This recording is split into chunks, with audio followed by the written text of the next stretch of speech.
আমাৰ চাৰিওফালে থকা বহু লোকৰ প্ৰকৃতি এনেকুৱা যে আপুনি তেওঁলোকৰ লগত যিমানেই ভাল ব্যৱহাৰ নকৰক কিয়, তেওঁলোকক যিমানেই সন্মান নকৰক কিয়, কিন্তু শেষত তেওঁলোকে নিজৰ আচল চেহেৰা দেখুৱাই কয় যে তেওঁলোক কেতিয়াও কাৰো হ'ব নোৱাৰে।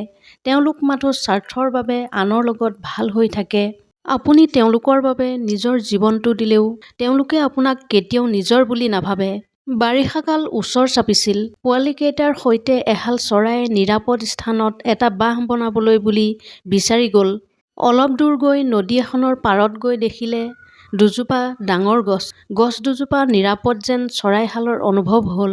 চৰাইহালে গৈ প্ৰথম গছজোপাক ক'লে, বৰষুণৰ পৰা হাত সাৰিবলৈ আমি আৰু আমাৰ পোৱালীকেইটাৰ বাবে তোমাৰ ডালত বাহ এটা সাজিব পাৰিমনে? গছবোৰে কেতিয়াও কাকো আশ্ৰয় দিবলৈ অস্বীকাৰ নকৰে, কিন্তু সেই গছজোপাই চৰাইটোক অতি উদাসীনতাৰে নোৱাৰিম বুলি ক'লে। চৰাইহাল যেতিয়া তাত থকা আনজোপা গছৰ ওচৰলৈ গ'ল, সেই গছজোপাই চৰাইহালক আশ্ৰয় ল'বলৈ অনুমতি দিলে।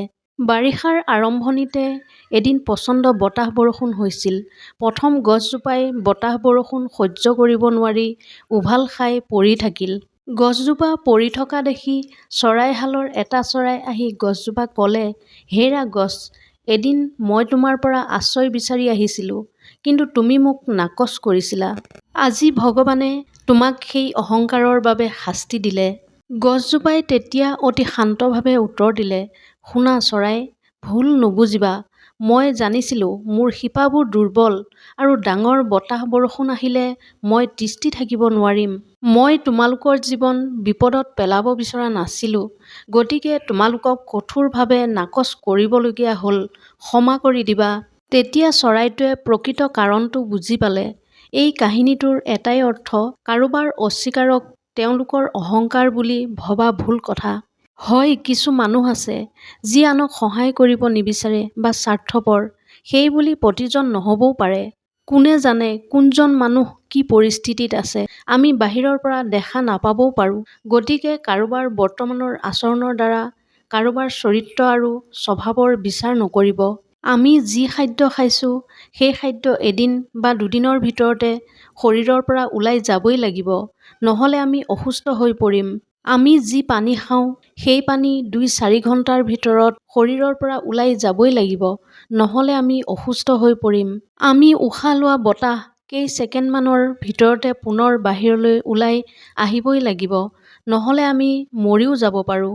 কিন্তু কিছুমান নেতিবাচক কথা, যেনে ঘৃণা, খং, ঈৰ্ষা ইত্যাদি, যিবোৰ আমি আমাৰ ভিতৰত দিন, মাহ আৰু বছৰ ধৰি ৰাখোঁ, যদি আমি সময়ে সময়ে এই নেতিবাচক চিন্তাবোৰ আঁতৰাই নিদিওঁ, তেন্তে এদিন আমি নিশ্চয় মানসিকভাৱে দুৰ্বল হৈ পৰিম। আমি হিংস্ৰুক হৈ পৰিম। এতিয়া সিদ্ধান্ত আপোনাৰ, আপুনি কি কৰিব? দ্বিতীয় বস্তুৰ মাজত তৃতীয় কিবা এটাৰ উপস্থিতিত গ্ৰহণ হয়, সেয়া চন্দ্ৰগ্ৰহণৰ ক্ষেত্ৰতেই হওক, সূৰ্যগ্ৰহণেই হওক বা সম্পৰ্কত তৃতীয় ব্যক্তিৰ উপস্থিতিয়েই হওক, এই প্ৰতিটোৱে আমাৰ বাবে ক্ষতিকাৰক হৈ পৰে। যিটো পৰিয়ালত সকলো সদস্যই আন সদস্যৰ ওপৰত ঈৰ্ষা কৰে, ধ্বংস কৰাত ব্যস্ত থাকে, তেতিয়া এটা কথা মনত ৰাখিব, সেইটো পৰিয়ালৰ কোনো সদস্যই সফলতা চুবগৈ নোৱাৰে। নিজৰ আপোনজনক ধ্বংস কৰিবলৈ শত্ৰুৰ লগত বন্ধুত্ব কৰা পৰিয়ালৰ সদস্যই কেতিয়াও আগবাঢ়িব নোৱাৰে।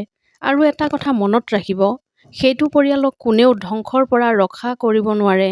এই দুই প্ৰকাৰ মানুহে টকা সম্পত্তিক লৈ অহংকাৰ কৰে। এজন সেইজন যিজনে পৰিয়ালৰ আনে ঘটি থৈ যোৱা সম্পত্তি বিনা কষ্টত পাইছে, আৰু আনজন হ'ল সেইজন যি আনক প্ৰতাৰণা কৰি বা অসৎ কাম কৰি টকা উপাৰ্জন কৰিছে।